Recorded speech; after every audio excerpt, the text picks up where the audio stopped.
Welcome to Rush Hour. Please bring us to speed of what exactly is happening in that direction. Good morning, Mubarak and Lynn, and good morning to our viewers who are watching us now and are waiting to see what we have for you in our international news segment.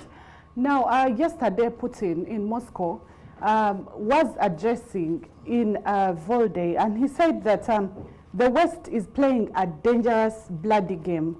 And this is not good because he says that the West's undivided dominancy over the world affairs was now coming to an end, and that's what he was asserting.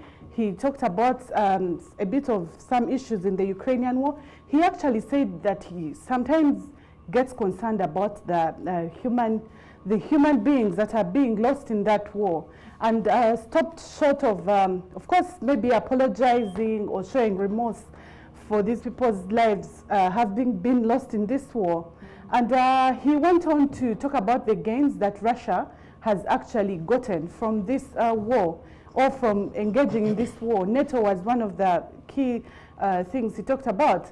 But again, for me, I felt that these words were a bit uncomfortable because as we speak right now, there are talks going on to renew the grain export deal or agreement that was going on between Ukraine and Russia, and it was earlier said that Russia was setting conditions for it to be renewed, and if it wasn't going to be renewed, and if those conditions were not going to be looked into, then they were ready to actually not renew that agreement. Now that agreement is due to be renewed on the 19th of November, which is the deadline to have that agreement and all the other activities about that going on. Right. So that basically means that we have to wait and see what comes out of those negotiations so that we can have that agreement renewed. Now that agreement is key because you know that grain exports before Ukraine and Russia is the biggest in the world, and that of course upsets the food security problem in the entire world, not just on the African continent. Vivian, so that was quite interesting. Vivian, in that speech, Russia seems, or rather President Putin, seems to think he is clean, or his country has not committed any crimes, yet he's responsible for most of the problems currently the world is facing. And so what was did the West react to this speech? What are they saying? Yes, the West has reacted to that speech, but I think key of some of those things he said was when he ridiculed the ex-prime minister of the United Kingdom, yes. And he was saying that it was like interesting or crazy of her as a girl, he referred to her as a girl, to have insinuated that she could actually pull off the nukes. And you see that is a bit of upsetting because nuclear weapons are very dangerous, as we already know. And also saying that Russia is to blame for most of these problems is not fair because this is a conflict. And every time there is a conflict, there are two sides to the coin or to the story. So you have Russia's anger that is exacerbated by the NATO having all these alliances in Ukraine. It is being said that NATO has military aircraft that actually provide real-time help to Ukraine. And that was exactly Russia's problem right from the word go. Yeah. And it hasn't just happened, even right from way back in the early 90s and all that. They have always raised the question of Ukraine not being part of NATO. And there were agreements that were signed to this effect. And there were understandings about it. So going against some of those understandings was actually, I think, part of the problem. So we cannot say that Putin is to blame for all this completely or entirely. There is lots of conflicts that actually have to be addressed. Right.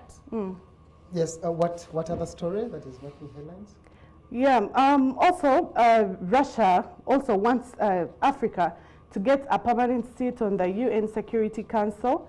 And Russia yesterday or during this week has already put out statements, both from the foreign the foreign minister of Russia and the spokesperson of the foreign ministry, saying that, and I'll quote, the status quo is currently unacceptable by any standard. Okay. So they are saying that Africa has equal rights, like every other country, to have a UN security seat, a UN permanent security seat on the council.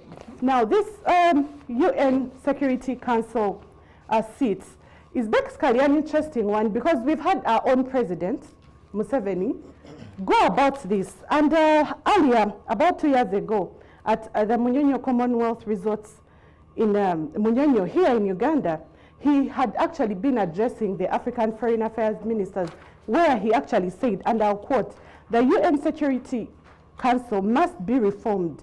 This is not a favor by anybody, but a right of all people that inhabit the planet." So there have been all these voices. Even our Vice President at the 77th UKN Security Council address aired these concerns and said that we ought to be where the decisions are made as Africans. The African Union, the AU, also raised these very concerns and said we ought to be there. But again, what was very interesting was, for me, was the Russian Foreign Ministry spokesperson, Maria Zakharova, who said denying Africa this seat was a manifestation of colonialism and unfairness to a continent that has over 50 countries. It is absolutely unacceptable for Africa to be bystanders on a ground platform where its own issues are decided. Though I think their interest in that is also to be questioned in a way, but maybe because they're gaining some popularity on the African continent. Oh yes, but also you know that Africa is neutral to this Russia-Ukraine war, Yeah. and that is a bit of an issue. But then you sometimes have African countries being part of that Security Council, because the Security Council is made up of 15 countries, 15 countries where you have 5 permanent or key, or they have veto powers, and also they are able to influence a number of interesting decisions right there. And these key countries are basically 5, the permanent members: Russia, the United States, China, Britain, and France.